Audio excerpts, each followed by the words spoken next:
እሺ ቴዲ አመሰግናለሁኝ። ዛሬ በጣም የማይመች ሁኔታ ውስጥ ስለነበርኩ እውነት ለመናገር መግባት አልፈለኩም ነበር፣ ግን አንዳንድ ነገሮች በጣም የሚያሳዝኑ ነገሮችን እየሰማሁ ነው ያለሁት። የአማራን ህዝብ ትግል ወስዶ ንግድ ላይ መጣል፣ የአማራ ህዝብ የህልውና አደጋ የተጋረጠበት አሁን በጣም በባሰ ሁኔታ እንደሆነ በደንብ የሚያሳይ ፖለቲካ የአማራ ህዝብ ላይ እንደመጣ በደንብ የሚያሳይና እንደውም ሁሉም አማራ በሚባል ደረጃ አሁን ላይ ተረባርቦ ነቀርሳውን ከላዩ ላይ ማስወገድ ያለበት ሰዓት ነው ብዬ ነው የማምነው። ይሄ ጦርነት በቀጥታ ከትላንት ወደ አማራ ክልል ላይ የተደረገው ጦርነት በቀጥታ የሻቢያ ተልዕኮ ትዕዛዝ የነበረበትና እቅዱም የሻቢያ ተልዕኮ ነው። ሁለቱ ሻቢያና ህወሓት ፌደራል መንግስቱ ፊቱን ወደ እነሱ እንደሚያዞር ስለገባቸው በቀጥታ ማድረግ የያዙት ነገር ምንድነው? ጦርነቱን ኤርትራም ውስጥ እንዳይካሄድ ትግራይ ክልልም እንዳይካሄድ አማራን ታርጌት ያደረገና አማራ ክልል ውስጥ ብቻ ጦርነት እንዲካሄድ እየተደረገ ያለበትና አማራን እስከ ዘላለም ማውደም ተልዕኮ ይዞበት የመጡበት ነው። እንግዲህ በጣም በሚያሳዝን ሁኔታ መከላከያው በተወሰነ ደረጃ ላይ ከበባ ውስጥ አስገብቶ በመግደል እና በማጥቃት መከላከያው ደግሞ መልሶ እርምጃ ሲወስድ ማንን ሊጎዳ እንደሚችል ይታወቃል። ስለዚህ አሁን በቀጥታ ታርጌታቸው ምንድነው? አማራን ክልል ማውደም። ጦርነት የሚባል ነገር ከክልሉ ሳይወጣ እነ ህወሓት ሳይነኩ እነ ሻቢያ ሳይነኩ የአማራ ህዝብ ይሄንን መከራ እንዲሸከም የማድረግ ስራ ነው እየተሰራ ያለው። ለዚህ ደግሞ በደንብ ማሳያዎች መጥተዋል። ከዚህ በፊት የፋኖ አደረጃጀቶች ከሻቢያ ጋር የማይሰሩ ከህወሓት ጋር የማይሰሩ እየተባለ በጣም ብዙ ሽፋን እየተሰጠ የቆየባቸው ሁኔታዎች አሉ። አሁን ግን አይኑን አፍጥጦ እየመጣ የአማራን ህዝብ ላለፉት 30-40 ዓመታት በጠላትነት ፈርጆ የነበረ እልቂት እንዲደረግበት ዘር ማጥፋት እንዲካሄድበት ማኒፌስቶ ቀርጾ የነበረ አካል ዛሬ ከፋኖ ጎን እንደሆነ ለማስመሰል የሚሄድበት ርቀት እኔ የአማራ ልጅ እንዲነቃ ፈልጋለሁ። ዛሬ በየሚዲያው የሻቢያና የህወሓት ደጋፊዎች አንዳንዶቹማ እኔ ቅድም የነበሩ ሰዎችን እየሰማዋቸው ነበር። አፍ መፍቻ ቋንቋቸው ሌላ እንደሆነ በግልጽ እየተናገረ አማርኛውን ለማውጣት እየተናነቃቸው ግን የአማራን ህዝብ የትግል እንትን የሆነውን ፋኖ የሚል ስያሜ ይዘው መጥተው ካዋረደን ከገደለን ጋራ እስካሁንም ለልቂት ከዳረገን ቡድን ጋራ ቢሰራ ምንም ችግር የለብኝም የሚል ጦርነቱ አማራ ክልል ውስጥ ቢሆንም ምንም ችግር የለብኝም የሚል ፖለቲካ ይዞ መጥቶ የአማራን ህዝብ ለዘላቂ ጥፋት እስከ መጨረሻው ድረስ መነሳት እንዳይችል የሚያደርግ ፖለቲካ እየተሰራ ያለበት ሁኔታ ነው ያየነው። በጣም ባሳዛኝ ሁኔታ ይሄ ውስጥ ለውስጥ ሲወሩ የነበሩትን ነገሮች ጀነራል ተፈራ ማሞ መጥቶ በግልጽ ነገረን። ዘር ከልጓም ይስባል ነው። እሱም ወደ ዘሩ ስለሄደ ነው፣ ሌላ ነገር አይደለም። እሱ ከአማራ ህዝብ ይልቅ የትግራይ ህዝብ እንደሚያሳዝነው ወይም ቲፒኤልኤፍ እንደሚያሳዝነው በደንብ እናውቃለን። ዘሩ ስለሆነ ወደ ዘሩ ነው ሮጦ የሄደው። እሱ አማራ ክልል ውስጥ ሆኖ የህወሓትን ፖለቲካ ለመፈጸም እየሰራ በአማራ ህዝብ ጫንቃ ላይ ቁጭ ብሎ የአማራ ህዝብ ውስጥ ተወሽቆ ህወሓትን ከነካችሁብኝ እኔ አለቃችሁም የሚል የአማራ ታጋይ የለም። ህወሓትን ከነካችሁብኝ አልፎ ተርፎ ደግሞ ሄዶ ሻቢያን ከነካችሁብኝ አለቃችሁም እያለን ነው። ስለዚህ ምንድነው ታዲያ ትላንትና ስታወራው የነበረው ትርክ ተጽፎብኛል መከራ ያየሁ ነው ሲል የነበረውን የአማራውን ጥያቄ ነጥቀህ ይዘህ ወጥተህ እኔ ነኝ ይሄንን ማስፈጽምልህ ብለህ ወጥተህ ከጻፈብህ ገዳይ ጋር እሰራለሁ ብለህ ስትነሳ የአማራ ህዝብ አሁን መንቃት ያለበት ጊዜ ነው። የአማራ ህዝብ ትግል ለመነገድ አይደለም፣ ለመሸቀጥ አይደለም። ከማላይ ነው የአማራ ህዝብ የሚሰርቀው? ከሀገሩ ላይ ከህዝቡ ላይ። እንዴት የራስ ቅቤ ይበላል እንዴ? የአማራ ህዝብ መገለጫው ይሄ አይደለም። ሌብነት አይደለም፣ ዘረፋ አይደለም። ሀቅ እውነት አለው። ችግር ደርሶብኛል ነው ያለው። ሌሎች ኢትዮጵያውያን እንዲረዱለት ነው የፈለገው። እኩል መድረክ ነው የፈለገው። ፍትሃዊነት ነው ኢትዮጵያ ውስጥ የፈለገው እንጂ ዘራፊነት አይደለም። ስለዚህ ዛሬ መዝረፍ አለበት የሚሉን ሰዎች ማንነታቸውን ደብቀው የህዋት ፍቅር ልባቸው ውስጥ ቀብረው የነበሩ ትግል ሲመጣ ግን ሮጠው ሄደው የአማራን ስም ያንጠለጠሉ ጠላቶች ናቸው። በነገራችን ላይ ምንም ከሻቢያ ከቲፒኤልኤፍ ምንም ተልኳቸውን ይዘው መጥተው እዚህ ትግል ውስጥ የገቡ ናቸው። ስለዚህ አሁን በእርግጠኝነት መሬት ላይ ካለው በትክክል የአማራን ህዝብ ጥያቄ ይዞ ከመጣው ፋኖ የነተፈራን ጥያቄ ውድቅ የሚያደርግ የኔ ፍላጎት ከነዚህ ከሃዲዎች ጋር መስራት ሳይሆን የአማራን ህዝብ ህልውና በትክክልም ይዞ መምጣት ነው የሚል ይወጣል። ምንም ጥያቄ የለውም። አለበለዚያ የአማራ ህዝብ ይሄንን የሚሸከምበት አቅም የለውም። እያታለሉ መኖር በፍጹም አይቻልም። የአማራን ህዝብ ይዞት የመጣው የሻቢያን ተልኮ እኛ ጫንቃ ላይ ግን ማስፈጸም አይቻልም። ስለዚህ መስመርህን የምታስተካክል ከሆነ መስመርህን ይዘህ ትቀጥላለህ ነው እዛ ክልል ላይ ያለውን ታጣቂ የሚለው። መስመርህን የማታስተካክል ከሆነ እንደተለመደው በኢትዮጵያ ፖለቲካ ውስጥ ደርግም ይምጣ የአማራ ጫንቃ ላይ ተጭኖ፣ ኢህአዴግ ይምጣ የአማራ ጫንቃ ላይ ተጭኖ፣ ብልጽግና ይምጣ የአማራ ጫንቃ ላይ ተጭኖ፣ አሁን ደግሞ ተመልሰው እንደገና ተገፍተው የሄዱ የተንኮታኮቱ ተመልሰው ወደ ኢትዮጵያ ፖለቲካ ውስጥ መግባት የማይችሉ የቲፒኤልኤፍ ኃይሎች እንደገና አማራ ጫንቃ ላይ ተጭኖ መተው እንደገና ስልጣን እንዲይዙ የሚፈቅድ አማራ የሚፈቅድ ትውልድ አይኖርም። በምንም ተአምር የማንን ልጅ ገሎ የማንን ክልል አውድሞ እንደገና ወደ ስልጣን መመለስ የሚቻለው ይሄ እኮ በጣም ቀላሉ ነገር ነው። ሻቢያ የሚፈልገው የአሰብን ጉዳይ የማያነሳበት የፖለቲካ አጋር ነው። ለሱ ደግሞ ህወሓት ዋነኛ አጋሩ ነው። መጠየቅ እንኳን እንዳትችሉ ነውር ነው እያለ መለስ ሲነግረን ነው የቆየው። ከዛ በተረፈ የህወሓት ፖለቲካ ደግሞ ይታወቃል። አማራ ክልልን በዚህ ጦርነት አውድሞ አማራን አዳክሞ ዛሬ በጉልበት ያጣቸውን ነራያንና ውልቃይትን ልክ እጁ ሲያስገባ አማራ ሲደክም መከላከል አይችልም ይታወቃል። ልክ እጁ ሲያስገባ የራሱን ሀገረ መንግስት ይመሰርታል።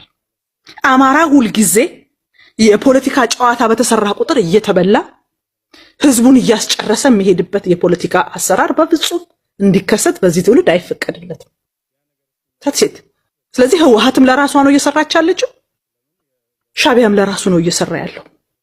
የአማራን ስም ተጠቅሞ ግን የአማራን የጀግንነት ስም ፋኖን ተጠቅሞ ግን ተላላኪዎችን ውስጥ አስገብቶ ግን የአማራን አንገት ማስደፋት አይቻልም።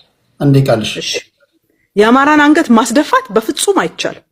የአማራ ህዝብ ትግል አሁንም መንቃት ያለበት የአማራ ህዝብ ሌባ አይደለም፣ አይዘርፍም፣ ለንግድ አልወጣም። በጦርነት ውስጥ እየታመሰ በድሮን እየተገደለ ያለ ህዝብ መሳሪያ ቀምተህ 2.5 ሚሊዮን 1.5 ሚሊዮን አጠራቅም የሚባል የዘራፊ ቡድን አይደለም። ይሄ የአማራን ትግል ለማርከስ የአማራ ኮዝ ውሸት ነው ስንላችሁ የነበረው ትክክል ነው የሚሉ አካላት እንዲጨፍሩና አማራ አንገቱን እንዲደፋ የመጣ ጨዋታ ነው። ይሄን ጨዋታ ማንም አይቀበልም። ኮዝ አለው። የፍትህ ጥያቄ ነው። አልሞትም ባይነት ነው። እኔም እንደሌሎቹ ይገባኛል የፍትሃዊነት ጥያቄ ነው ይዞ የመጣው። ይሄንን የሚመልስበት ፖለቲካ ይሰራል እንጂ የዘራፊ የአሸባሪ ፖለቲካ በፍጹም አይሰራም። ይሄ እኮ በሌላ መንገድ ፋኖ አሸባሪ ዘራፊ ነው እየተባልን ነው ማለት ነው። ይሄንን የሚቀበል ፋኖ ካለ እንግዲህ የምናየው ነው የሚሆነው። አመሰግናለሁ። ቴንክ ዩ ቅድስት። እያጠቃለልን ነው፣ ወደ መጨረሻው ዙር እየተቃረብን ነው። መጨረሻ ላይ እሺ ወደ አንተ መጣ የነገውን ፕሮግራም መጨረሻ ላይ ብዙዎቻችሁ የጠየቃችሁኝ ስለሆነ መጨረሻ ከዚህ ፕሮግራም በኋላ ቦታውን ነግራችኋለሁ። በትዕግስት ጠብቁ። ዋንጋሪ ወደ አንተ ልምጣ። እሺ በጣም አመሰግናለሁ። በእውነት ገና የቅድሙን የና አኪላን የና ዘርዓ ያዕቆብን ክርክር ከሰማው በኋላ የአማራ ህዝብ መከራ ገና እንደሆነ ገባኝ። ምክንያቱም ከ60ዎቹ ያለፈውን እንተውና ከ60ዎቹ ወደዚህ ያለውን የፖለቲካ ትግል ከተመለከትን አማራ የተገረፈው በራሱ ልጆች ነው። ከዋልልይ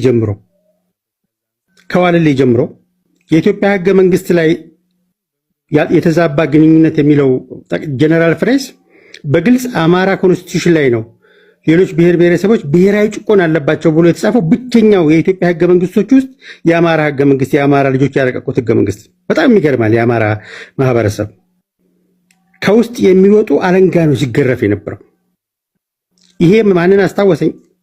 የኩርዶችን ትግል አስታወሰኝ። ኩርዶች ሶሪያ ውስጥ ያሉ፣ ኢራቅ ውስጥ ያሉ፣ ኢራን ውስጥ ያሉና ሲሪያ ውስጥ ያሉ በአራት ተከፍለው የኩርድ ነፃነት ብለው ጀመሩ። ብርቅዬ የኩርድ ታጋዮችን ያስበሏቸው ራሳቸው ኩርዶች ነበሩ። ሲሪያ ያለው ቱርክ ውስጥ ያለውን ያስበላል፣ ቱርክ ውስጥ ያለው ሲሪያ ውስጥ ያለውን ያስበላል። በዚህ መልኩ ነበር ሲጫወቱባቸው የነበሩት አራቱ ስቴቶች። በተለይ ኢራን ያሉት ኩርዶች ለመላው የኩርድ የሊብሬሽን ትግል መከራ ሲያበሉ የነበሩት ናቸውና ይሄም በመጨረሻ 20 ዓመት ትግል ከደረሱ በኋላ ትግላቸው በርካታ የኩርዶችን ታጋዮች ካስበላ በኋላ በውስጥ አርበኛ የፒኬኬ መስራች የነበረው በጣም ድንቅ ታዋቂው የኩርድ ታጋይ ሚስጥሩን ደረሱበት መጨረሻ ላይ።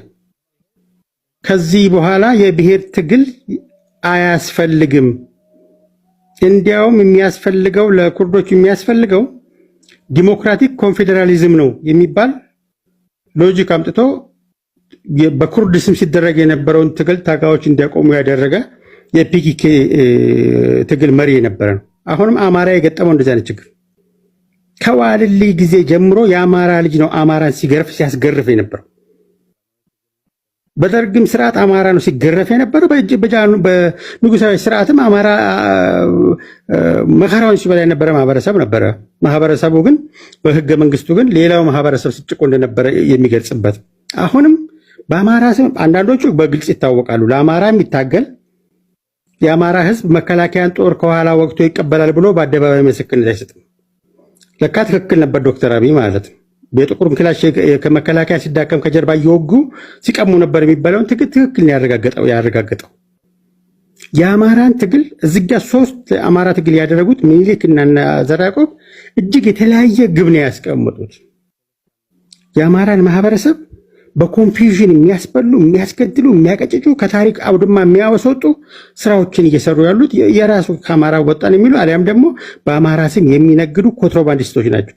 የፖለቲካ ኮንትሮባንዲስቶች በግልጽ የትግራይን ማህበረሰብ የአሉላ ሽንቶች፣ የአፄ ዮሐንስ ሽንቶች የኢትዮጵያን አንገት ያስቆረጡ ሽንፍላዎች ናቸው።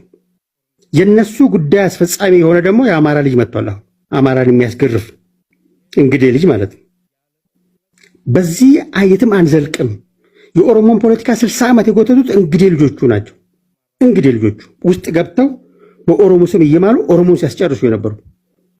ከእንደዚህ አይነት ፖለቲካ የምንላቀቀው ጤናማ ፖለቲካ፣ ጤናማ አስተሳሰብ፣ ዘመናዊ አስተሳሰብ ስናመጣ ነው። ለዚህ ነው ቅድም ለምሳሌ የአማራ ህዝብ የዋህነቱ ኮሎኔል ደመቀ ትግሬ መሆኑን ማን ያውቃል? አማራ የዋህ ስለሆነ በአማራ ስለታገለ በአማራነቱ ነበር የተቀበለው። ትግሬው መጥተው ግን እንዴት ኮሎኔል ደመቀ ተቀበላችሁ?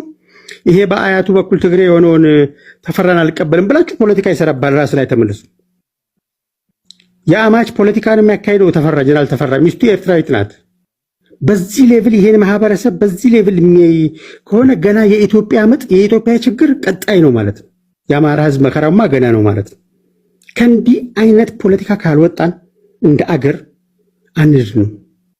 እመኑኝ፣ መሳሪያ ለመሸጥ የኢትዮጵያ መከላከያ የኢትዮጵያን ዳር ድንበር የሚጠብቅ አንድ ውድ ህይወቱን ለዚች ሀገር ነፃነት ለዚች ሀገር ድንበር የሚሰጥን መከላከያ ወግቼ መሳሪያውን ተቀብዬ ሸጬ ነገ ጧት ሀብታም አደርጋለሁ፣ የአማራ ገበሬ አንተ ዓመቱ ሙሉ ብታርሰው ገቢ አታስገኝም የሚል የትርክት ስህተት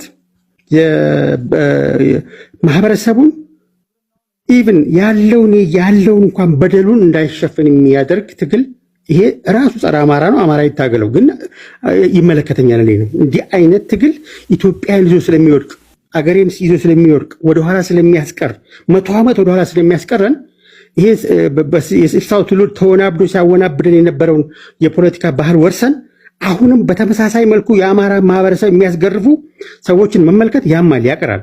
ምክንያቱም አገሬን ስለሚጥል አገር ስለሚገድል ትልቅ ማህበረሰብ ነው አማራ። ካራ ማራ ላይ ሞቷል፣ አድዋ ላይ ሞቷል። ያልሞተበት ጠረፍ አለ አማራ። ይሄ ማህበረሰብ በገዛ ልጆቹ ከዋሊ ጀምሮ ሲገረፍ አይቱ ዝም እንደማለት በኦሮሞ ህዝብ ላይ መፍረድ የለም፣ በሌላው ማህበረሰብ ላይ መፍረድ የለም። ስለዚህ ከእንዲህ አይነት ሜንታሊቲ እስካልተላቀቅን ድረስ የአማራ ህዝብ መከራው ገና ነው፣ የኢትዮጵያ ህዝብ መከራው ገና ነው፣ የኦሮሞ ህዝብ መከራው ገና ነው፣ የትግራይ ህዝብ መከራው ገና ነው። ለእናት ሀገሩ አንገቱ የተቀለለት ብቸኛው አፄ ዮሐንስ ናቸው፣ የአፄ ዮሐንስ ልጆች ናቸው ኢትዮጵያን መከራ የሚያበላው።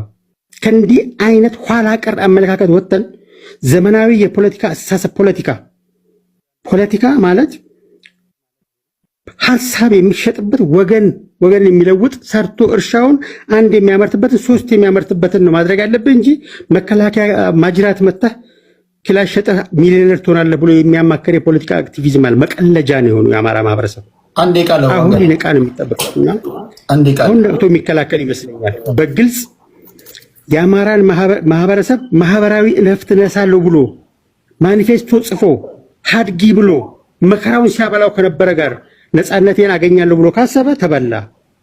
የተሰረከውን ነገር ከሰረቀ ሰው ጋር አብረ ከፈለክ መቼም አታገኝም የተሰረቀብህን ነገር። የአማራን ህዝብ ነፃነትን የነቃው እንዲህ አይነት ትግል የሐሰተኛ ትርክት የተፈጠረበት በመሆኑ አሁን ዋናዎቹ ትርክቱን ከፈጣሪዎች ጋር አብሬ ታግዬ አማራን ነፃ አወጣለሁ የሚል ትግል አማራ ላይ እድሜ ልኩን እንደመፍረድ ይቆጠራልና የኩርድ ህዝቦችን ትግል ነው የሚያስመስለውና እባካችሁ ሁን ብላችሁ መርዝ የምትሰሩትም ነገ ጠዋት በእናንተ እንደው ብድራቱ ይድረሳችሁ ብሎ መራግም ባልፈልገውም ግን እመኑኝ የምትሰሩ ስራ ትክክል አይደለም። አኪላና ዘራቆብ ፕሊዝ እለምናችኋለሁ። ቴንኪው ድሉ ስለሰጠኝ። ቴንኪው ዋንጋሪ። ክብራትና ክብራን ከግራም ከቀኝም ፍንትው ያለ ውይይት እያደመጣችሁ እንደሆነ ተስፋ አድርጋለሁ። መርጣችሁ የመብላት ኃላፊነት የእናንተ ነው። ማን ነው ፖለቲካ እየሰራ ያለው ከማን ነው እውቀት እያገኛችሁ ያላችሁት እናንተ ትፈርዳላችሁ። ሁልጊዜ እንደምናገረው አድማጭ ተመልካቾቻችን አልገቡም እንጂ የእውቀት መምህሮቻችን ናቸው። እያደመጡ ነው፣ የታዘቡን ነው። አባቶቻችን እዚህ ውስጥ አሉ፣ እናቶቻችን አሉ፣ የእውቀት መምህራኖቻችን አሉ፣ ህፃናቶችም አሉ። ይሄ የምታደምጡት ሀገራችን ላይ ያለ የተለያየ አይነት እሳቤ ነው። ስለዚህ መርጣችሁ አድምጡ። ያን ላድርግ የምችለው ከልብ አመሰግናለሁ። እኔ ያለሁበትን ቦታ ታፕታፕ አድርጎ የሚያወሩት ወሬ በጥራት ወደ እናንተ እንዲደርስ ነው እንደዛ የምታደርጉት። ከዋንጋሪ ቀጥሎ እኔ ነኝ ቴዲ። በዳኪላ እንሄዳለን። ታንኪዩ አመሰግናለሁ። ያው የመጨረሻው ነው ያው ነው የሚሆነው ማለት ነው። ኤኒዌይስ በዚህ አጋጣሚ ያው ብዙ የብልጽግና ወንድም እህቶቻችን ከአማራ በላይ አማራ ሆኖ ዛሬ መጥተዋል። ያው ምክንያቱ ይገባናል። ዱላው ነው። ዱላው ከበድ ሲል ብሔርም ጾታም እናስቀይራቸው ይመስለኛል ወደፊት ማለት ነው። ሶ ለማንኛውም አንድ የአማራ አባባል አለ፣ ለአንበሳ አይመትሩ ለብልህ አይመክሩ ይባላል። ሶ ለፋኖ ማንም ሰው መምከር አይችልም። ኦኬ ለአንበሳ ሳር ካልበላህ እያልክ ብታስቸግረው አንተን ነው የሚበላ። ስለዚህ በዛ መልክ ባትሄዱ መልካም ነው ማለት ነው። ለአንበሳ ስጋ ነው የሚበላው፣ ስጋ ነው የምታቀርብለት። ሳር ይዘህ ብትቀርብ አንተን ነው የሚበላህና አሁን እናንተ ሳር ይዛችሁ ነው እየመጣችሁ ያላችሁት። ሌላም የራስ ቅቤ አይበላም ተብሏል፣ ለው ተነጥሮ ይበላል የሙያ ጉዳይ ካልሆነ እና ሐሳቡ በሴት መነሳቱ ደግሞ ስለገረመኝ ነው። ለማንኛውም ወደ ሐሳቤ ለመምጣት አማራ ክልል ዝረፉ ተብሏል። ዝረፉ ሳይሆን ንብረታችን እያስመለስ ነው። ላለፉት 50 ዓመታት እና በ27ቱም በአሁኑም 7 ዓመት የአማራ ህዝብ ከበጀት በታች ተደርጎ በጀት ሳይሰጠው በድህነት ውስጥ እንዲማቀቅ ተደርጓል። ያለፉት 4 ዓመት በላዩ ላይ ነው ጦርነት የተደረገው። የወሎ የሸዋ አካባቢዎች በጦርነት ምክንያት ወድመው በአጠቃላይ እስከ 200 ቢሊዮን ብር የሚያስፈልግ ምንድነው ሪስትራክቸሪንግ የበጀት ሪስትራክቸሪንግ እንደሚያስፈልግ መንግስት ራሱ አስጠንቶ በፊት ከህወሓት ጋር በተጣላ ጊዜ ሲደሰኩርበት የነበረው ፕሮፓጋንዳ ነው። ሁላችንም እናስታውሳለን። እንኳን 200 ቢሊዮን ብር 10 ሚሊዮን ብር እንኳን አልሰጠም። ስለዚህ የአማራ ህዝብ የራሱን ንብረት ነው የሚቀበለው። ብዙዎች የሚረሱት የአማራ ህዝብ ከፍተኛ ቁጥር ያለው በኢትዮጵያ ሪሶርስ ላይ ትልቅ ሴይ ያለው የአባይ ግድብ ባለቤት የሆነ ማህበረሰብ ያም አካባቢውም ባለቤት የሆነ ማህበረሰብ መሆኑን ብዙ ሰው ይረሳዋል። ስለዚህ ከራሳችን ሼር ላይ 600 ቢሊዮን እንደውም በጣም ትንሽ ነው። ይሄ ሪሶርስ ከጠላት ኃይል ላይ ከብልጽግና ኃይል ላይ መውሰድ የምንችልበት ነው። በነፃም ደግሞ እየወሰድ ነው አይደለም፣ እየሰራን ነው፣ እየወሰድ ነው ያለው፣ ታግለን ነው እየወሰድ ነው ያለው። አሁን ትልቁ ልዩነት በነፃ አውጪ ታጋይና አምባገነን መንግስታት መካከል የጭንቅላት ልዩነት ነው። እኛ ትግሉ ሲጀመር 5 እና 6 ክላሽ ይዘን ትግል ጀምረናል። አሁን ያለንበትን ማየት ይቻላል። ከመንግስት ባልተናነሰ ቀላል መሳሪያዎችን እኩል ታጥቀናል። ያ የልፋታችን ውጤት ነው። ይሄን ያመጣው የጭንቅላት ልዩነት ስላለ ነው። የአማራ ታጋይ ዝም ብሎ አሁን እዚህ አብዛኛው ለመበሻሸቅ ነው ትግል የሚመስለው። እኛ እንደዋና አማራም ወደ ትግል ስንገባ ኦሮሞን ለማብሸቅ ብልጽግናን ለማብሸቅ ምናምን አይደለም። ህዝባችንን ለመጥቀም ብቻ ነው የገባ ነው። ህዝባችንን ባይሁክ ኦር ባይክሩክ እንጠቅመዋለን። ሪሶርሶቹን የሚያገኝበት ህሉና ትግሉ የሚያጠናክርበት እያንዳንዱን ነገር አዘርት የሚያደርግበትን ትግል ነው። አማራ ክልል 600 ቢሊዮን ብር ገብቷል። 600 ቢሊዮን ብር ኦኬ።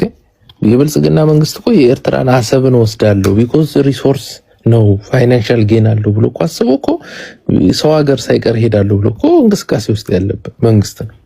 እኛ ክልላችን ውስጥ ሊያውም የራሳችን ገንዘብ ሊያውም ደግሞ የራሳችን የሆነ 200 ቢሊዮን ብር በጀት ሪስትራክቸሪንግ የሚያስፈልገው ክልል 600 ቢሊዮን ብር ይዘህ አቅመቢስ ወታደር ይዘህ ከላከው የስ ስንችል በሽመል ካልቻልን በክላሽ ካልቻልን በድሽቃ መተን እንቀበለዋለን። ይሄ እንደ አንድ የአማራ ፖለቲካ ቲንክ ታንክ እዚህ ላይ ቤዝ ያላረገ ትግል የማናረግ ከሆነ ኪሳራ ነው። እስካሁን በፌዝ ነው የመጣን። የመጀመሪያው ህዝቡ ማነሳሳት ነው። በደሉን ተናግረናል፣ ሰልፎች ወጥተናል፣ ያንዳንዱ ሰርተናል፣ ህዝቡ ተነቃቅቷል። ሁለተኛው የአማራ ትግል የሚመስላቸው የብልጽግና ሰዎች እንደው እስከ አዲስ አበባ ድረስ እንደ ህዋቱ ጦርነት እየተጫረሰን አዲስ አበባ ምንገባ ነው የሚመስላቸው። እንደሱ የምታስቡ ከሆነ አይ ቲንክ በጭንቅላት እኩል እንደሆነን ታምናላችሁ ማለት ነው። በጣም በሚያሳዝን ሁኔታ የአማራ ታጋይ በጭንቅላት ሁላችሁንም ይበልጣል። ስለሚበልጥ በውጤቱ እየታየ ነው። እንዴት እንደምንገባ አታውቁም። ግን እናንተ በምታስቡት በጣም የተጋነነ ጦርነት ግን አንገባም። እንዴት እንደምንጥላችሁም እዚህ መዘርዘር አያስፈልግም። ኢትስ ኢዚ ባይ ዘ ዌይ ብዙ ከባድ አይደለም። አሁን የመከላከያ ሰራዊት እጅግ የተሰላቸ መዋጋት የማይፈልግ የሀብት ችግር ያለበት የገንዘብ ሰቀቀን ያለበት ነው። ኮዝም የለውም። ይህን ኃይል አፍረክርኮ መሄድ ብዙ ከባድ አይደለም። መልሰን ስለምናደራጀው ኢትዮጵያ አድርገን እንገነባዋለን ሰራዊቱን ማለት ነው። ብልጽግና ሰራዊት ወደ ኢትዮጵያ ሰራዊትነት ስለምንቀይሩ 600 ቢሊዮኑን ግን ማህበረሰባችን እንዴት መካፈል እንዳለ ቅድም አንስተዋል። ትጥቅ እንዴት ታስፈታላችሁ? አናስፈታም። የሚመጣው የአማራ ክልል ህገ መንግስት የአማራ ህዝብ በህግ እንዲታጠቅ የሚፈቅድ እንዲሆን ነው የምንፈልገው። ክልል ህገ መንግስት ቢያንስ ቢኮዝ ማህበረሰባችን ራሱን ከመጠበቅ ጋር ከመሳሪያ ጋር የተቆራኘ ባህል አለው። ያንን ባህሉን የሚያከብር ነው። ለምሳሌ ወደ አሜሪካ ብትሄድ መሳሪያ በህግ የሚታጠቁ አካባቢዎች አሉ። ላለመታጠቅም ጥረት የሚያደርግ ደግሞ ይሄ ዲሞክራቱ እንቅስቃሴ አለ። ይሄ ዋና አማራ እንደውም ራሱ ፐብሊሽ ያደረገው የህገ መንግስት ምንድነው የውይይት ዶክመንት አለ። እዛ ላይ አይ ቲንክ 10 ምናምንኛው አንቀጽ ይሄንን ያውጃል። መሳሪያ ማህበረሰቡ እንዲታጠቅ ነው። አሁንም የአማራ ህዝብ እኮ አስመዝግቦ ታጥቋል። የተሻለ መሳሪያ ይኖረዋል። የሚሸጠው መሳሪያ መኖር አለበት ቢኮዝ ሀብት ስለሆነ ማለት ነው። ማህበረሰብን ማዳን ማለት ዝም ብሎ እንደ ህወሓት ሄደ ተማገድና ከዛ በኋላ በድህነት ስንዴ ለምን አይደለም። እያንዳንዱ ባይዘው በዚሁ አጋጣሚ በጦርነት ሀገራቶች ብዙ ሪሶርስ ያከማቹ ሀገራቶች አሉ። ወደ ሶቪየታውና ቼችኒያ ምናምን ዛሬ ድረስ የሚሸጡት መሳሪያ በኮልድ ዋር ፖስት ኮልድ ዋር የሰበሰቡትን መሳሪያ ነው። ስለዚህ ይሄ ሀብት ምንጭ መሆኑን አንዘነጋም። ዓለም አቀፍ ተሞክሮችንም አይተን ነው። በዛ ላይ ትግላችን ያፋጥነዋል። አሁን የብልጽግና ሰራዊት የአማራ ክልል ውሃ ነው፣ ሀይቅ ነው። ወታደሩ ደግሞ ጠላት ሆኖ የመጣው ወታደር ደግሞ አሳ ነው። ማህበረሰባችንን አሳውን አጥምዶ እንዴት መብላት እንዳለበት የግዴታ እያንዳንዱ ቲንክ ታንክ ግሩፕም የፋኖ አመራሮች ሌሎችም ተመካክረው የሚሰሩበት ስራ ነው የሚሆነው። የአማራ ህዝብ እያደረገ ያለው አሳውን አጥምዶ እየበላ ነው። ቢኮዝ ብዙ አሳ ውሃ ውስጥ እስካለ ድረስ አሳው ዝም ብሎ እንዲኖር መፍቀድ የለብም። ግፍም ነው አይደል? 600 ቢሊዮን ብር ክልል ውስጥ ተዘረክርኮ ኮዝ የለውም መከላከያ ባይዘው። ይሄ መሳሪያ አሁን በብልጽግና ሰራዊት እጅ ቢሆን ንጹሃን ነው የሚገደሉበት። በፋኖ በአማራ ህዝብ እጅ ቢሆን ነገ አገር ነው የሚጠበቅበት። መከላከያ ሰራዊቱ በስነ ስርዓት የሚያምነው ነገር ቢኖር እነሱ ከያዙት ከነሱ ተቋም በተሻለ ፋኖ ኢትዮጵያዊነት ያለው አገር ጠባቂ እንደሆነ ያውቃሉ። አማራ እጅ ያለው መሳሪያ አገር የሚገነባ እንጂ አገር የሚያፈርስ አይደለም። አገርን ከብዙ ነገር የሚከላከል ነው። ይሄን ጠንቅቆ ያውቁታል። ባንዲራውን እኮ ማየት ነው፣ ሁሉንም ማየት እኮ ነው። አማራ ወታደር ይዞት የሚሄደው ባንዲራ አባቶቻችን የአያቶቻችን 3000 ዓመት የኖርንባትን ኢትዮጵያ የሚያከብር ባንዲራ እንጂ ዛሬ ወያኔ የሚሉ ሰዎች እኮ ወያኔ የሰጣቸውን አምባሻ ባንዲራ እኮ ተሸክመው እኮ ነው ሰራዊታቸው የሚንቀሳቀሰው። የአማራ ህዝብ እያደረገ ያለው ክልሉ ውሃ ነው፣ እኛም እየመከርን ያለ ነው። ሀይቅ ነው፣ 600 ቢሊዮን ብር አለ። ያ ደግሞ አሳው ነው። አሳውን አንድ በአንድ እያጠመደ እንዲበላ ያንዳንዱን አሳ ይወስድ። ኦኬ፣ ያ የሚቀጥል ነው፣ ተጠናክሮ የሚቀጥል ነው። በብልጽግና በኩል ያለው ለቅሶ ምክር ቀስ በቀስ ያው እየተረዱት ይመጣል። እንግዲህ የእናት ሞትና ምናምን ሲረዱት መጀመሪያ ይከብዳል። የአይነት ስሜት ስላለው ያው እያንዳንዱ አማራ እንዲረዳቸው የፓኒክ ፌዝ ላይ ነው ያሉት። 4 ኪሎ ስንገባ እንግዲህ አላውቅም ጨርቅ የሚጥል ካለ ልብስ ካሁን እናዘጋጃለን ማለት ነው። ቴንክ ዩ አኪላ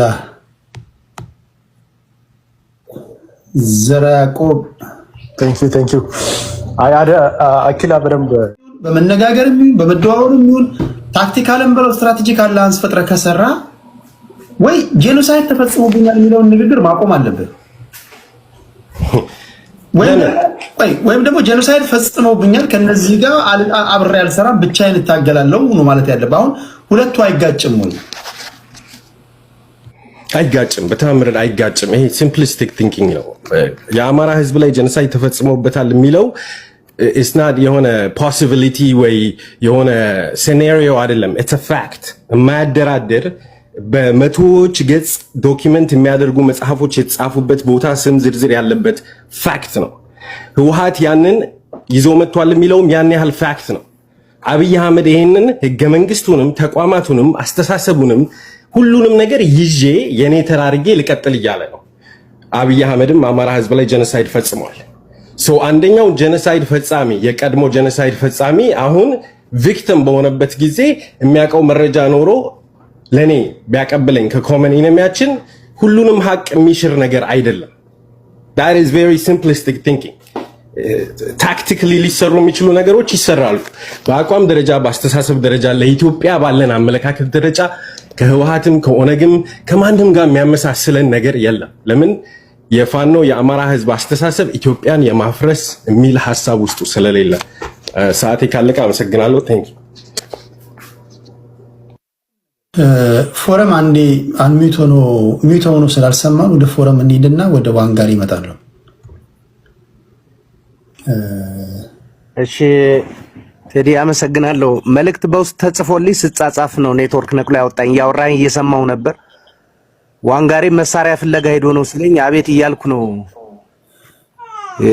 የወጣውና እሺ አመሰግናለሁ ቴዲ። እኔ እንግዲህ ቅድም አንተ ያው በተቻለ መጠን አጀንዳው ላይ ለመቆየት ስለምል ነው አንዳንድ ነገሮች ከትግራይና ከቲፒኤልኤፍ ጋር ምናምን ተያይዞ የሚነሱ ነገሮች አሉ። እነሱን አድሬስ ማላረግ አጀንዳውም ይለጠጣል ሆሪዞንታልም እንዳይበታተን በሚል ነው። ስቲል አማራ ክልል ያለውን ጦርነት በሚመለከት የመጀመሪያው በቴሌግራምም እዚህም ስትገባ ያስቀመጥከው አጀንዳን በሚመለከት ሁሉም እናያና ዋንጋር የሚሉትም አለ።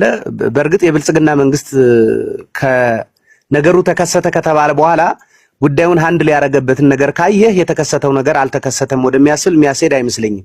መንግስት ራሱ እንደዛ ለማለት የደፈረም አይመስለኝም። እንደውም መንግስት አትሊስትና በእነ ኤርሚያስ ለገሰ ምናምን በዚህ በመንግስት ማውዝ ፒስ በሆኑ ተቋማቶቹ በኩል እንደውም ጀነራል አበባው ታደሰም እንደዛ ሲል እንዳለ ሰምቻለሁ። ቀጥታ እሱ ያለውን ሳይሆን ብሏል የሚለውን ማለት ነው ሪፍሌክሽኑንና እየወጋን ያለ ቲፒኤልኤፍ እና ምናምን ነው እንጂ እነምሬ ወዳጁ አይደሉም እያሉ ለመሆኑን ፕሮግራም ሰርቶ አይቻለሁ ብዙዎቹ። ስለዚህ ነገሩ ሆኗል። እዛ ላይ ክርክር የሚያስነሳ ነገር ያለ አይመስለኝም። ስለዚህ ቅድም አንተ እንዳልከው ፋኖ ከዚህ በፊት ከነበረበት ፖዚሽን አሁን የተሻለ ፖዚሽን ላይ እንደሆነ የሚያነጋግር አይመስለኝም። አሁን እኔ ፋኖን ደገፍኩትም አልደገፍኩትም አትሊስት እዚህ እየተወያየን ስለሆነ ኦነስት መሆን አለብኝ ብዬ አምናለሁ። ብቀበለውም ባልቀበለውም ፋክት ነው። እኔ የምክደው ነገር አይደለም። በቪዲዮ በምናም በብዙ ነገር ተረጋግጦ የወጣ ነገር ስለሆነ ማለት ነው። ከዛ ቀጥሎ ሁለተኛው ነገር እኔ የማየው ቅድም አንተ ካነሳው አንፃር ተፈራ ማሞ ብሎታል ከሚባለው ነገር አንፃርም ጭምር አያይዤ ነው የማየው።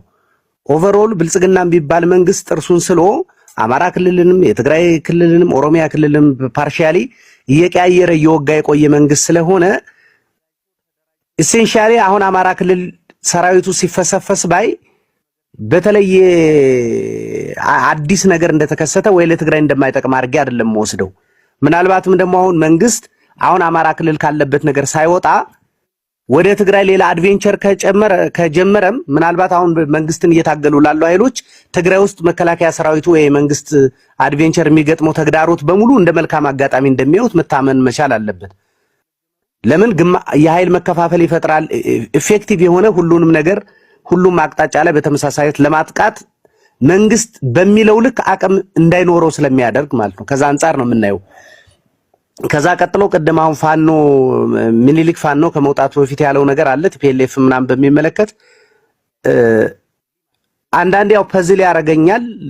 ምንድነው መሰለ ፐዝል የሚያረጋኝ መሬት ላይ ያሉትን ፋኖች አትሊስት ከትግራይና ከቲፒኤልኤፍ ጋር ተነጋግረን አብሮ መስራት ባይቻል እንኳን ጠላትነቱን ዴስከሌት ልናረግ እንፈልጋለን የሚሉ ሰዎችን የሚደግፉ ሰዎች መሬት ላይ ያሉት ሰዎች ከሚሉት ጋር በጣም በኮንትራስት በጣም ተቃርኖ ውስጥ ያለ ነገር ለምን አድቮኬት እንደሚያደርጉ አንደርስታንድ ለማድረግ ይቸገራለሁ። እንዳልኩ ግን የኔ ቦታ አይደለም። የአማራ ክልል ልጆች ነን አማራዎች ነን የሚሉ ሰዎች ይጠቅመናል ያሉትን ለምን አሉ አልልም። ግን አትሊስት መሬት ላይ ካለው ነገር ጋር ግን ተቃርኖ ነገር እንዳለው አንተም ያነበብክ ይመስለኛል። ለዛ ይመስለኛል ልጁ ነው የጠየቀው በዚህ በኩል የምትለውና መሬት ላይ ያሉት መሪዎች አብረን ለመስራት ጥረት እያደረግን ነው። አትሊስት በሐሳብ ደረጃ ብልጽግና የጋራ ጥላት አድርገን ወስደን እንቅስቃሴ ውስጥ ነን የሚሉ ሰዎችን አንደርማይን የሚያደርግ ነገር ይመስለኛል እሱ የተናገረው። ግን ኦቨርኦል የኔ ቦታ አይደለምና ምናልባትም እነ አጼ ዘርዓ ያዕቆብ እነ አኪላ የሚሉትን ይላሉ ብዬ አስባለሁ። በእኛ በኩል ግን ብልጽግና ከሁሉም በፊት የህልውና ስጋት አድርገን ስለምንቆጥረው የሚደርስበትን ነገር ሁሉ ዲዘርቭ ያደርጋል ብለን ነው ምናምን አማራ ክልል እየገጠመው ያለውን ነገር ደግሞ ምናልባት ሚዲያ ላይ ያሉ ሰዎች ከሚሉት በላይ አማራ ክልል መሬት ላይ ምን እየተካሄደ እንደሆነ አንዳንዶቻችን ፈርስት ሃንድ ኢንፎርሜሽንም ስላለ መንግስት የለውም ማለት አይደለም። መንግስት አድሚት ለማድረግ ምክንያት የለውም። ያው ዲናይ በማድረግ አተርፋለሁ ስለሚል ማለት ነው።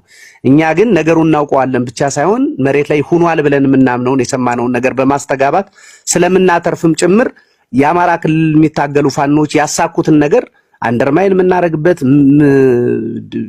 ምንቃረንበት ወይም እንዳልኩ ምንክድበት ምክንያት የለም። ምናልባትም እንዳልኩ ሁለተኛ አጀንዳ ላይ ያነሳው ነገር ስላለ ከትግራይ ጋርም ተያይዞ ኢምፕሊኬሽኖች አሉት ብዬ ስለማስብ እዛ ላይ ትንሽ ልበል በቀረይ ደቂቃ።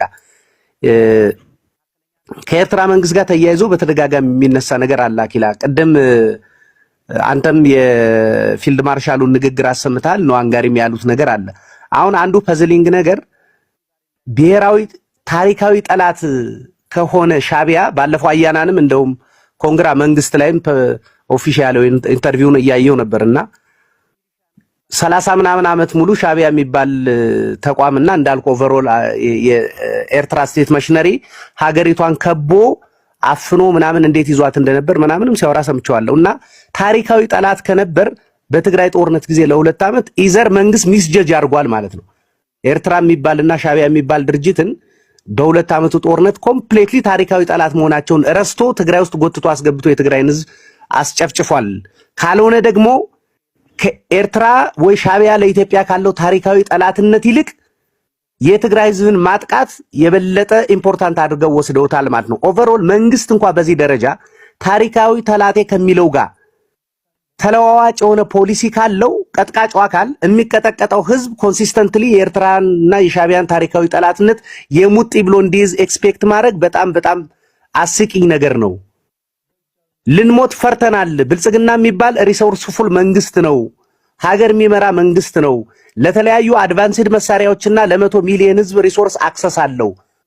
ጠቅላይ ሚኒስትሩም እኮ ብለዋል የድሃ ልጅ የሞላበት ሀገር ነው። በተለይ ደግሞ አሁን 12ኛ ክፍል 2-3% ተማሪ በሚያልፍበት ሀገር ወጣቱ ምንም የሥራ አማራጭ በሌለበት ሀገር ውስጥ በሚሊየን ሰራዊት በየወሩ እየመለመሉ ጦርነቱን 10 ዓመት ማስቀጠል ይቻላል። ይሄ ጠቅላይ ሚኒስትሩ በግልጽ ያሉት ፖሊሲ ነው። ስለዚህ ኮንሲስተንትሊ እንዳየው ነው። መከላከያ ይላካል። የትገባ የሚባል ጥያቄ የለም። የደረሰ የሚባል ጥያቄ የለም። እኔ እንደው ቴዲ አንፎርቹኔትሊ በጣም እንደው የሚያሳዝነኝ ነገር ልንገር። ሁሉም ክልሎች እኔ ለፋኖች ሁሉ ዕውቅና ሰጥቼ አውቃለሁ ከዚህ በፊት። ዛሬም አንተ ፊት አንድ ዕውቅና የምሰጠውን ነገር ልንገር። በትግራይ የሞተውን ሰራዊት ሁሉም ባለስልጣናት ቤት ድረስ ሄደው አስረድተዋል፣ አስለቅሰዋል። አዘኑም አላዘኑም አትሊስት አስመስለው እንኳን ቢሆን መርዶ ይነግራሉ። የኢትዮጵያ መንግስት አንድ ቀንም ለተሰዉ መከላከያዎች መርዶ ሲነግር ሰምተህ አታውቅም። መሞታቸውንም አክኖሌጅ ሲያደርግ ሰምተህ አታውቅም። መንግስትን እንደግፋለን የሚሉ ሰዎችም መከላከያውን ወደ ጦርነት ለመላክ ሲገፋፉት እንጂ በሞቱ ይሁን ሲማረክ ሁሉ እንዴት እንደሚክዱት ስታይ ምን ያህል በምንም ሁኔታ ቢሆን ሰው ጋፈን እንደምንልክ የተማመኑ ይመስላል። ማለት ሪኮግናይዝ ብናረገው መስዋዕትነቱን ባናረገው ምርኮውን ሪኮግናይዝ ብናረገው ያየህ እኮ ነው። ፎቶሾፕ ነው ይላሉ። ቅድም አንተ እንዳልከው እኮ እነዚህ ሰዎች ቪዲዮ ያላቸው ፎቶ ያላቸው የሚያሳዝኑ ህፃናት ጉስቁልቁል ያሉ ሲማረኩ ሁሉ ግራ የተጋቡ ህፃናትን ቪዲዮ እያየህ እነዚህ ሰዎች የሚጠብቁ እናቶች የሚጠብቁ ልጆች ወንድም እህቶች እንዳሉ ከግምት ውስጥ ባላስገባ መልኩ ፎቶሾፕ ነው ይሏል። መከላከያ ድል ባመጣ ሁሉ ድሉን ይጋሩታል። የተዋረደ በመሰላቸው የወደቀ በመሰላቸው ጊዜ ሁሉ ይክዱታል። ይሄ አንዱ ማሳያ ምን መሰለ፣ ሰራዊት ከየትም ቦታ ቢሆን ጋፈን እንደሚወስዱ ግን እርግጠኛ ናቸው። እንዳየው ደግሞ ቱ ሳም ኤክስተንት በየጊዜው አሁን የዛሬ 15 ቀን 20 ቀን አካባቢ ይመስለኛል በ10 ሺዎች የሚቆጠር በብር ሸለቆ በውርሶና በብላቴ ምናምን የተመረቀ ሰው አሳይተዋል። እነሱ ፕሮባብሊ ሰሞኑን እነምሬ እጅ ላይ ከወደቁትም ውስጥ ሊሆን ይችላል። አሁን ደግሞ ብርሃኑ ጁላ ውርሶ እያየው ነው። ኦቨርኦል ምንድነው? ከዚህ በተቃራኒ እንደውም ታጣቂዎች በትግራይም በአማራ ክልልም ያሉ ፋኖች ማይተ ከሆነ የተሰውባቸውን ሰዎች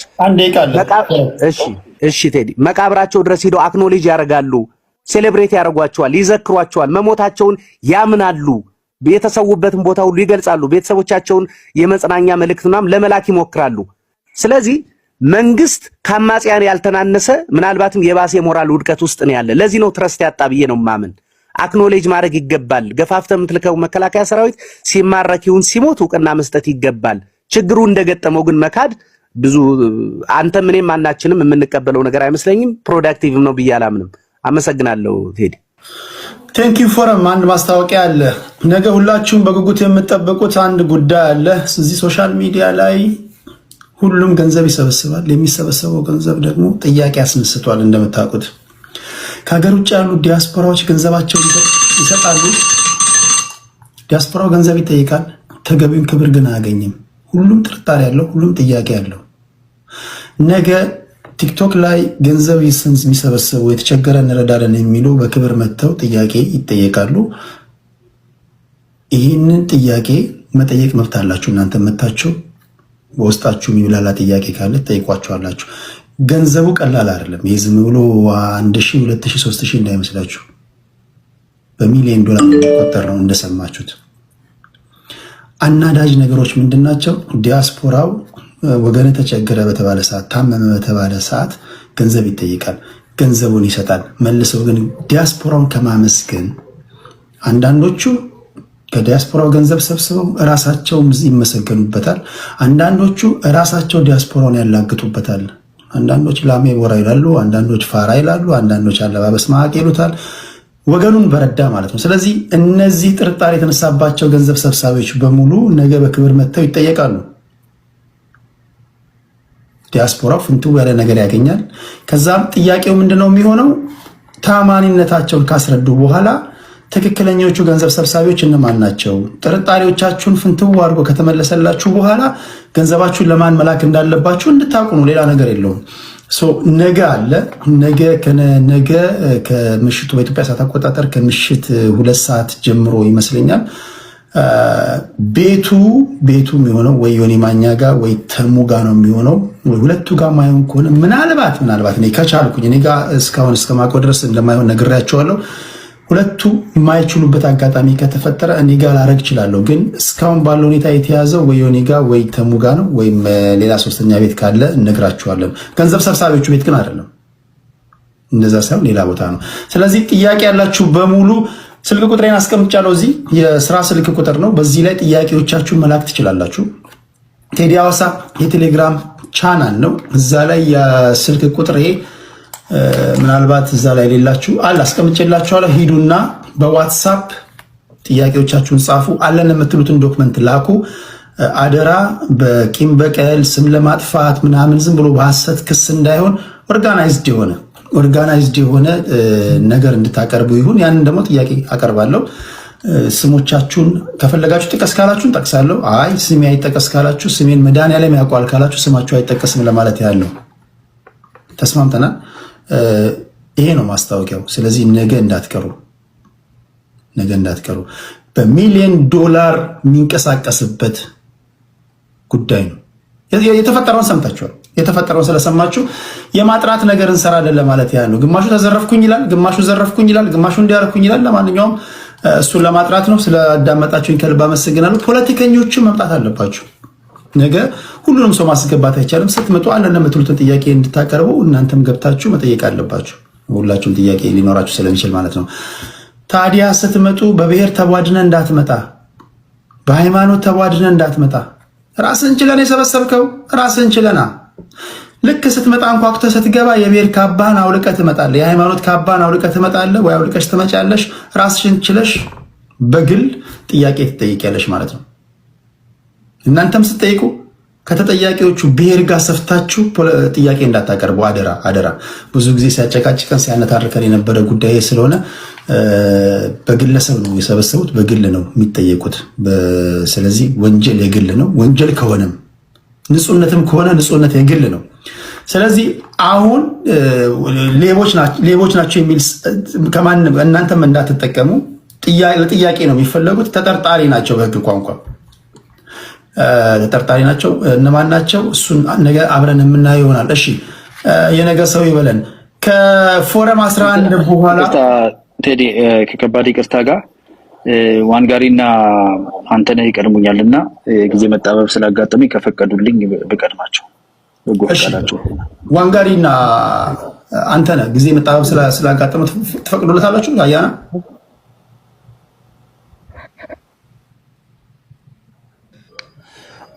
አው የኔንም ጨምሮ አያና ያውራ። እኔ ታች ሆኜ ሰማዋለሁ። የኔንም ሰዓት ተጠቅመ በደንብ አስረዳልኝ አያና። ዋንጋሪ ምን ትላለህ? ዋንጋሪ ፈቅደሃል?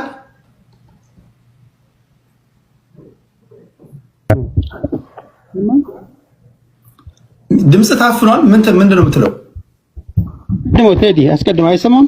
ይጠቀም። እሺ ሰምቻለሁ። እሺ በጣም አመሰግናለሁ ሁለታችንም።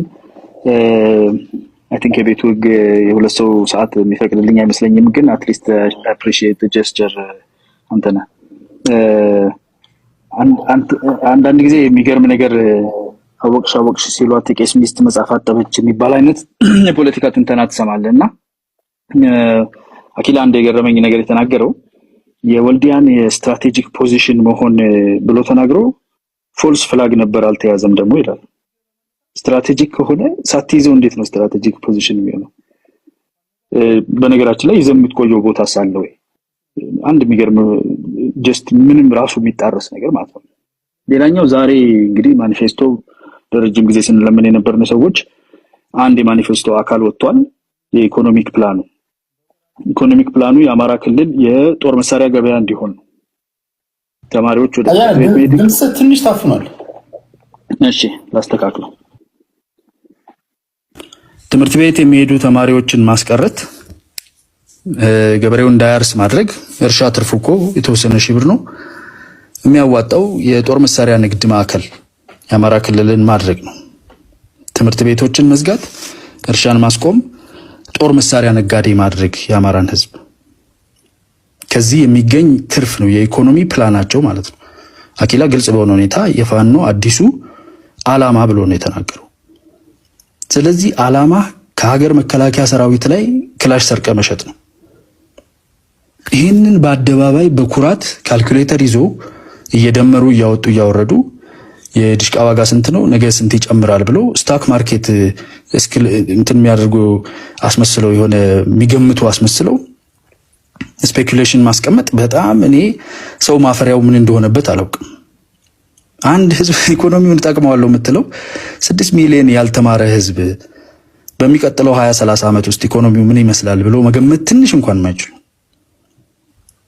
ክላሽ ሰጠ ከዛ በልተው ልትሞት ነው። ዘላለም ያኖራል ኢትዮጵያ ውስጥ 1.2 ሚሊዮን የማይመስል ነገር ነው። ትግሉ መሳሪያ ሰርቆ የመሸጥ እንደሆነ በግልጽ በአደባባይ ዋና አማራዎች ሁለቱም ተቀባብለው በደንብ አስረድተውናል። ያው ልጅ ፊት አትናገር ይባላል የሆነ ነገር ብለዋቸው ነው። ይሄንን አይነት ነገር አማራ ክልል ውስጥ ለሚደርሰው ጉዳት፣ ለሚሞተው ህዝብ፣ ለሚሰቃየው ሰው መሳሪያ ንግድ ማዕከል ልናደርገው ነው ክልሉን እየተባለ እሰይ ብሎ እኮ ከዚህ የሚያጨበጭባል። ይሄን እንኳን አዙሮ ማሰብ የማይችል ማለት ነው። የመሳሪያ መነገጃ የሆነ ክልል እንዴት ነው የሚወዳደረው ኢትዮጵያ ውስጥ ካሉ ከሌሎች ህዝቦች ጋር? ይሄ ህዝብ ሳይማር ያልተማረ አርጋ አስቀርተው ያላረሰ አርጋ አስቀርተው መሳሪያ ነጋዴ እንደ ሶማሊያ የተበጠበጠ ለቀጠናው የረብሽና የጦርነት ንግድ ማዕከል አድርገህ ክልሉን ይሄ ነው እቅዳችሁ። ለዚህ ነው የህዝቡም ልብ ከናንተ እየራቀ እንደሆነ አይታችሁታል። አውቋል አሁን ምን አይነት ሰዎች ውስጡ እንደተሰበሰቡ መሳሪያ ነጋዴዎች፣ ለሌላ አካል ተቀጣሪዎች። የሚያሳዝን ነገር አንተ በሌላ አካል በገለልተኛ አካል የተደረገ ጥናት ሴቶች ልጆች ትምህርት ካለመኖሩ የተነሳ ሴተኛ ዳሪነት ላይ በብዛት እየተሰለፉ ነው ስትል ሴተኛ ዳሪነት እንደ መንግስት ስራ በእድሜ የሚቀጠር ይመስል አኪላ 18 ዓመት 10ኛ ክፍል 9ኛ ክፍል ኢትዮጵያ ውስጥ ያለ የሴተኛ ዳሪነት ከመቼ ጀምሮ ነው መታወቂያ አይቶ እድሜሽ 18 አልሞላም ብሎ የሚያስቀረው? በደስታ ነው እንጂ የሚቀበልህ ዳርክ የሆነ ማርኬት ማለት ነው። እና የዛን ህዝብ ጉዳት ለማሳነስ ሚኒማይዝ ለማድረግ የሚሄዱበት መንገድ ጉዳቱን ደግሞ በገንዘብና በሳንቲም እንዴት ቁጭ ብለው 4 ሚሊዮን 2 ሚሊዮን 500 ሺህ እያሉ በሰው ፊት በካልኩሌተር እንደሚያሰሉ ስታይ ለህዝቡ ትንሽ ደንታ የሌላቸው ባገኙት አጋጣሚ ለመክበር ሲታገሉ የነበሩ ህልውና ብሎ እዚህ አንዱ ወንድም ሲያጨፈጭፍ የሌለ ነገር የህልውና አደጋ አሁን የተጋረጠበት ወደ ሴተኛ ዳሪነት የሚመራ ትምህርት የሚያስቆም የመሳሪያና የብጥብጥ ቀጠና አድርጎ የመሳሪያ ንግድ ተቋም አድርጎ ክልሉን ለማቆም የሚያስብ ከዚህ የባሰ የህልውና አደጋ እዚህ ህዝብ ላይ ተጋርጦ አያውቅም። ቅድም አንዱ ምኒልክ የሚባለው ወንድማችን ህገ መንግስቱ ትንሽ ነው ማንበብ ይችላል። የአማራን ህዝብ ታርጌት አድርጎ እንደ ህዝብ ሊያጠፋ የሚሞክር ህገ መንግስት የለንም። ከህገ መንግስቱ ጋር ተያይዞ ያሉ ትርክቶች ከዛ በፊት የነበሩ ማኒፌስቶዎች ልንል እንችላለን። እነሱን ማኒፌስቶዎች ካደረጉ አካላትም ጋር እኮ ይላል። እኔ አንዳንዴ ግራ ነው የሚገባኝ። የህልውና አደጋዬ ከእገሌ ነው የመጣው፣ ያንን ለመቀልበስ ከማን ጋር ነው የምታገል መሰለ? ከራሱ ከእገሌ ጋር ነው የምታገለው ይላል። ይሄንን ደግሞ አለመቀበል ሲምፕል መሆን ነው፣ አእምሮህ በደንብ አለማሰብ ነው ይላል። የማይመስል ነገር፣ የሚጣረስ ነገር። አንደኛው ንግድ ነው የምነግደው ይላል፣ አንደኛው ከፈለኩት ጋር ነው የምሰራው። ተፈራ ማሞ የሚባል ሰውዬ ምንድን ያለው እኛን አልፋችሁ ሻቢያንና ቲፒኤልኤፍን አትነቁም አለ። ይሄ ሰውዬ የተአት ታጋይ የነበረ ነው፣ ተጋዳላይ ሓርነት ትግራይ ማለት ነው። እሱ የአማራን ህዝብ ተገን አድርጎ ሻቢያን አላስነካም፣ ወጣቱን ረፈርፋለሁ ከፊት አድርጌ አጥር ሆንለታለሁ ሲል በኋላ ላይ ፎረም ደግሞ መጥቶ ምን ይለናል? ጥሩ አደረክ፣ ቢኮዝ ትግራይ ውስጥ የትግራይ ህዝብ ነቅቶብኛል። ቲፒኤልኤፍ ትግራይ ህዝብ ነቃብኝ፣ ከሻቢያ ጋር ስሰራ አየኝ። ስለዚህ አማራ ክልል ላይ ወጣት መልምልና ለኔ ይሙትልኝ ሲል አይ እና ኪላ ደግሞ 1.2 ሚሊዮን ከተገኘበት ምን አለ ይላሉ። ምን አለ ሴቶቹ ሄዶ ሴተኛ ዳሪ ቢሆኑ፣ ተማሪው ያልተማረ ቢሆን፣ ወጣቱ ፊውቸር የሌለው ቢሆን፣ መሳሪያ እስከተነገደ ድረስ የተአት ሰዎችም ከሻቢያና ከቲፒኤልኤፍ ጋር ሆነው ይስሩበት ይሄንን ህዝብ የአማራ ህዝብ ይላል። በአማራ ፍቅር ያበዱ ሰዎች ማለት እነኚህ ናቸው የምታያቸው። ምንም ትንሽ እንኳን ደንገጥ ለሰው ልጅ ህይወት እንኳን አይመስልም። ይሰራበት 1.2 ሚሊዮን ያገኛል።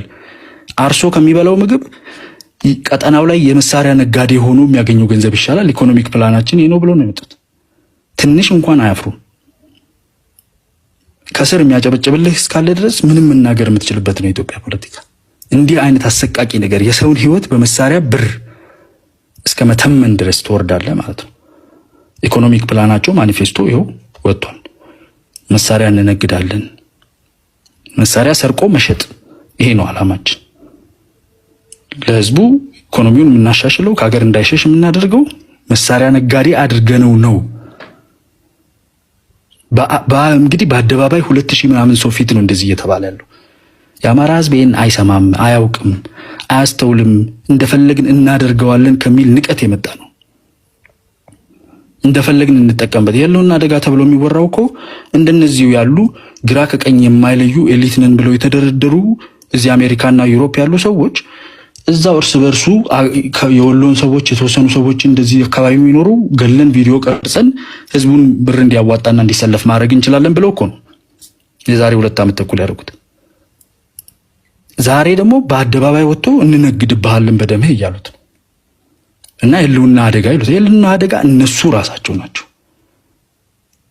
እና አንዳንዴ ህዝቡ አያይም፣ አያውቅም፣ አያስተውልም፣ ምንም አያመጣም ከሚል ንቀት የተወለደ ቀስ በቀስ አሁን አፍ አውጥቶ የንግድ ስራ ነው ያዝነው፣ እንሸጣለን፣ ለውጣለን፣ በልጆች ደም ሴት ልጆች ሴተኛ ዳሪ እየሆኑ ተማሪዎች መሀይም ሆነው እየቀሩ እነግድብሃለን እየተባለ ነው።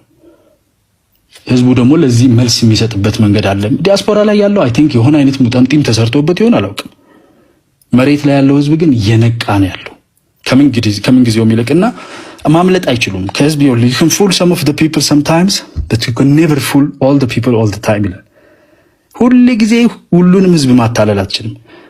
የዛሬ 2 ዓመት ተኩል የተወሰነ ህዝብ አታላችኋል።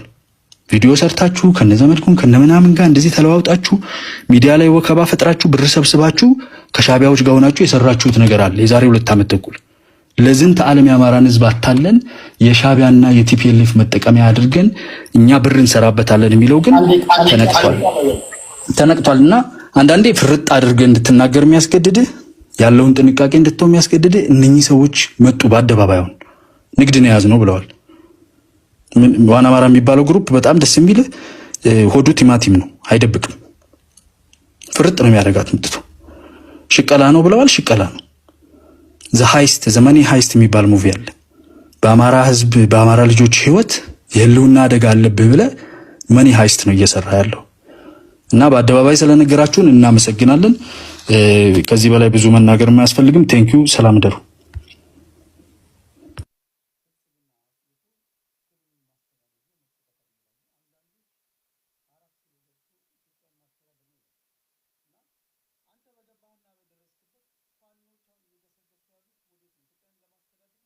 ኦኬ ሰማ ዋንጋሪ አንተ ነህ።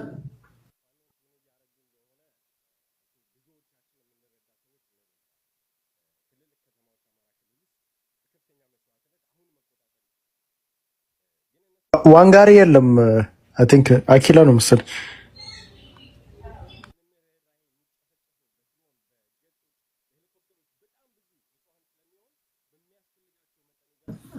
ዋንጋሪ የለህም?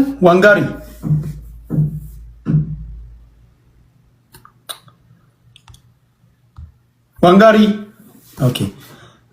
ምናልባት ወርዶ ይግባ። ሰዓት ለመቆጠብ ከዋንጋሪ ቅድስት ናት አይደል? ቅድስት